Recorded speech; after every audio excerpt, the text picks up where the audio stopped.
Hi everyone, I'm Danielle Byington, and in this video we're going to be talking about Marie de France's Laustic. So some background about the author. This is one of those where it's really just almost a hair away from being anonymous. So we know the author's name um, is Marie, and the de France is, so please don't say Marie de France, it's Marie de France.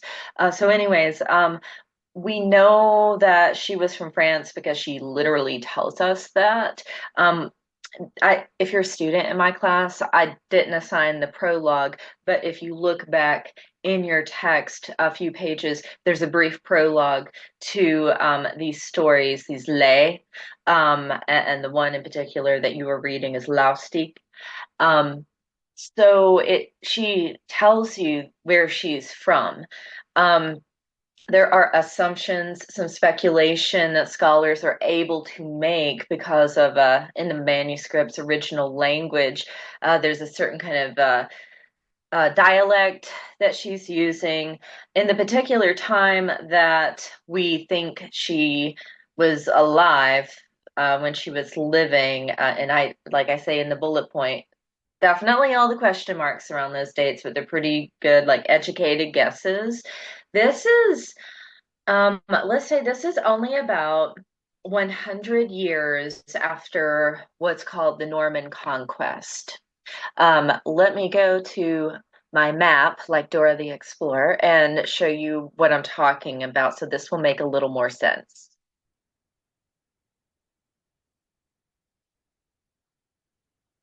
Okay, let me zoom out a second. Okay, I'm over here on the continent of Europe, and down here in northwestern France. Um, we're going to come back to the Brittany region in just a moment. We're going to Normandy. It's always just a little nicer. I can get this thing to, yes, highlight the area for me.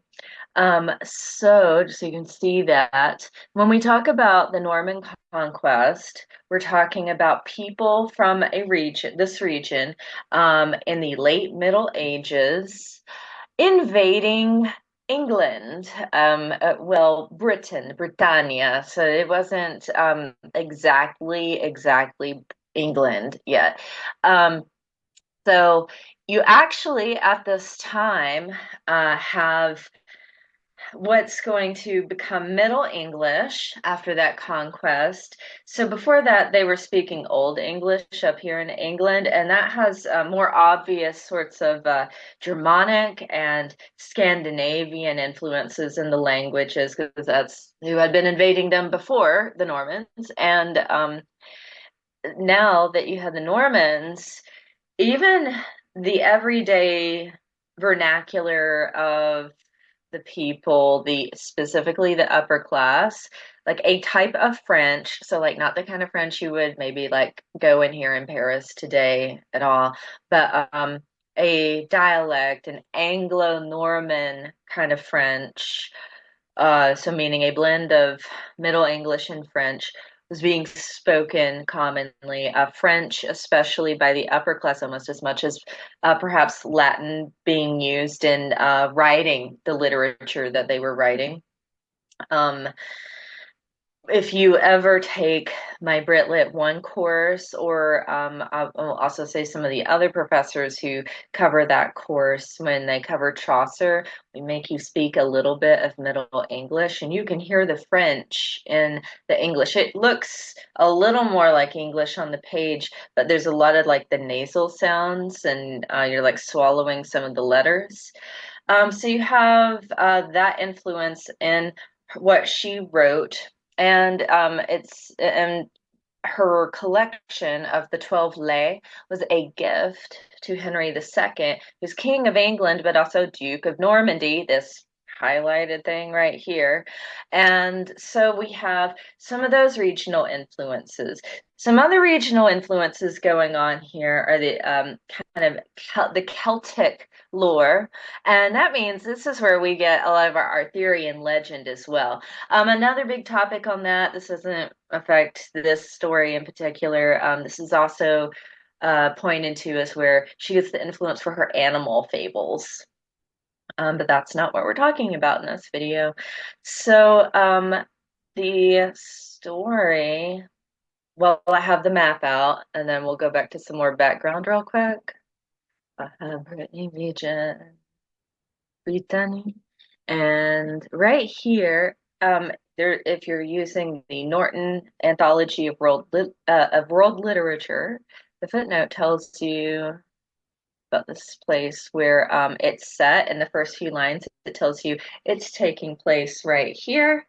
So just right across basically the English Channel from England there. So everything going on here. We have a lot of like cultural exchange going on in the art being produced, the literature in this case, and the language.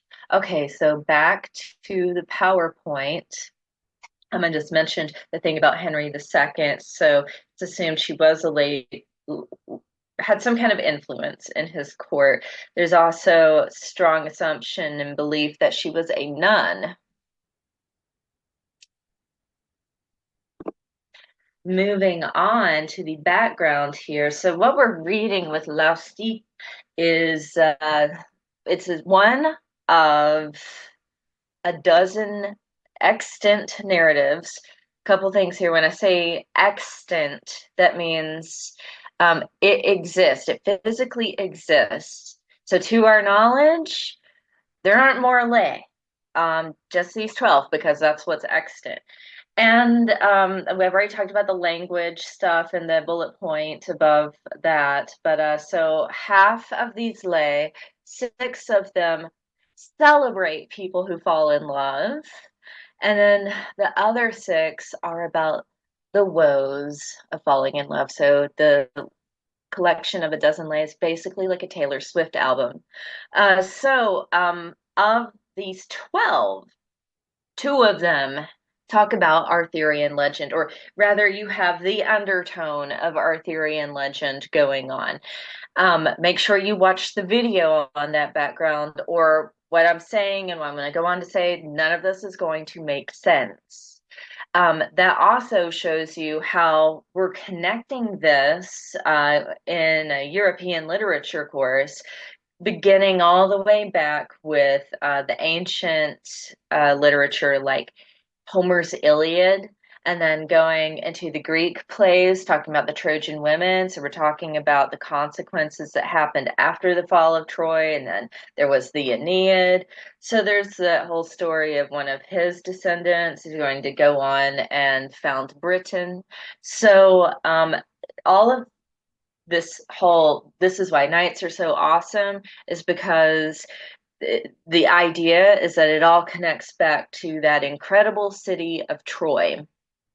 So, Arthurian legend stories, one of the main things about them is that they are talking about this very important 2-letter thing, courtly love. So, not Courtney Love, the kind of scary musician, but courtly love. This has to do with things like you've probably heard of chivalry, and usually you hear it in that expression, chivalry is dead. So courtly love is not just about like holding doors open for people, um, and it's not just about being honorable, but specifically when we talk about courtly love, it's the tradition of troubadours.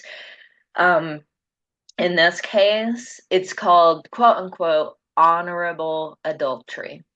And so that means it's an emotional affair without the actual physical part happening. It doesn't mean that they're talking dirty to each other either. It just means, well, like you see in the story last week, they admire each other and they long to be with each other, but they can't and they won't because it's not respectable. So the story itself, as you can see, is not very long at all.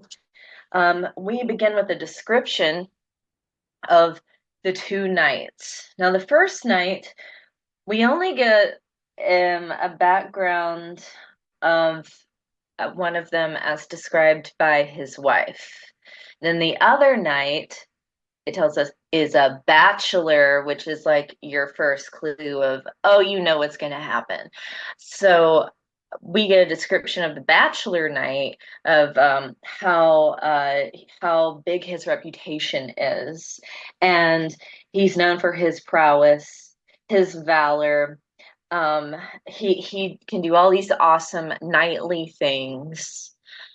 But that other knight, who's only described by his, I mean, about, or through rather, his excellent wife, her soignée, um, it's like his wife is the only good thing about him. And you can find that quite believable as you go on to read the story. He's kind of like a walking red flag. So, the bachelor night, after his description, it goes on to just like, it doesn't beat around the bush. It says he's in love with his neighbor's wife. And then we get the list of the two reasons she is in love with him. First, she's in love with him for like his reputation, for all the good things that he is able to do as a knight. And the other reason she's in love with him is because he lived close by. That sounds like kind of a lame reason, right? But um, remember, I always feel like I have to explain this because in an in-class setting, people are, what? That's you can't just commit adultery because the person lived close by. It's about the opportunity. She's as a woman in the late Middle Ages, she's not really going to be permitted to just go run about like as she pleases. Not, and I mean like during the day, and you can tell throughout the story, the husband really keeps tabs on her. She really can't do much at all without getting his permission. And so him being near the other guy being nearby is like it's just about opportunity. It's who's there and who's available. Another note I want to add about this whole adultery thing, this you are not reading about adultery through a lens of the 21st century. We've got things like the Maury Show and Dr. Phil and stuff like that, where adultery is kind of twisted in a sad way as entertainment. In this case, when you're reading about this like honorable adultery, please keep in mind it's the Middle Ages. It's definitely women, but also for men. You really can't just go out there and marry who you are actually in love with. Marriage was thought of as more of a business transaction in that time. So you might think, well, she's being so disrespectful to her husband. She's supposed to be in love with him. She's married to him. That's not the way marriage worked. That during that time, back in the ancient world, um, up through at least like the late 19th century, and even then, you're still kind of pushing it. So, moving on, it goes on to explain how they are neighbors and there are no walls, no barriers except for one. And that wall is so that's how they kind of peer at each other, they gaze at each other. Now, it uses that description of the setting and how like they're separate but not separate to explain how this is not a physical relationship. It goes on to say that again and around line 77. It says like they look at each other for their pleasure, but they don't do anything more because that wouldn't be right. That wouldn't be fair. No, but this whole the setting of they're separate but they're not, and the gazing at each other. Um, there is a bird and it's singing, and that small bird song, it becomes kind of an extension of their romance, an extension of their relationship. And you go on to see very quickly this gets dark. The husband wants to know why she's getting up at night to go look out this window. He doesn't know that she's going and looking at the other night and that they're in love with each other from afar. So she tells the husband that she's going and listening to this bird sing, the nightingale. And he told, and instead of being like, oh, well, that's annoying, please stop doing it. You're waking me up in the middle of the night. He says he's going to have the bird killed. And so he does. He has it killed, it says, with his two hands. He snaps its neck. See, I told you this guy was walking red flags. And speaking of red, you have this important visual scene right after that when he throws this poor dead bird at her. It says the blood stained her white nightgown. That imagery of red and white is this repeated kind of symbolism throughout medieval literature in Europe, in Britain, and it's because you can probably guess the white is that purity, and the red is the carnal, and so that whole idea of courtly love, you can see how the red and white together, uh, it can be represented, or excuse me, it can represent this sort of the honorable adultery. It's the purity, but there's still carnal stains on it because they're still in love with someone else. Now, um, the wife was really worried about, so the night next door, he's going to wonder why I'm not showing up to the window anymore. So it says she wraps the bird in a piece of silk and she has a servant send it next door to him, explaining what's happened. And as a token, he turns it into a relic of their relationship, of their love, by building a little case for it. It says it wasn't built from steel, it wasn't built from iron. He made this little box out of gold and it has all these little jewels on it.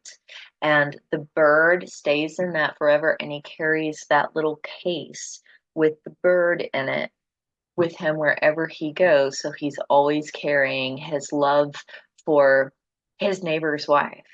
And that probably has like very much some Jeffrey Dahmer vibes when we read this in the 21st century, but he can't text her, he can't stalk her social media pages and see what's going on and be reminded of her.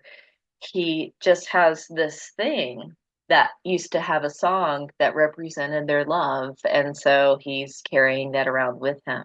Carrying around dead things as like relics and having this sort of spiritual symbolism attached to them was a thing that happened. Then you would have um, some members of the clergy who would go around and they were corrupt. They would sell fake relics of saints, saying it was like the finger bone of a saint, and if you have this, then you'll always be protected by God, and some other lies that they would tell people because it was really just stuff like a chicken bone. So to carry this like dead bones and stuff, dead things and bones and whatever around it, like people did things like that then. So it's strange to us. It's supposed to be a sort of romantic ending for their unfortunately like kind of severed relationship from the windows. Okay, that's all from a Read the France's Laustic. Thank you for watching.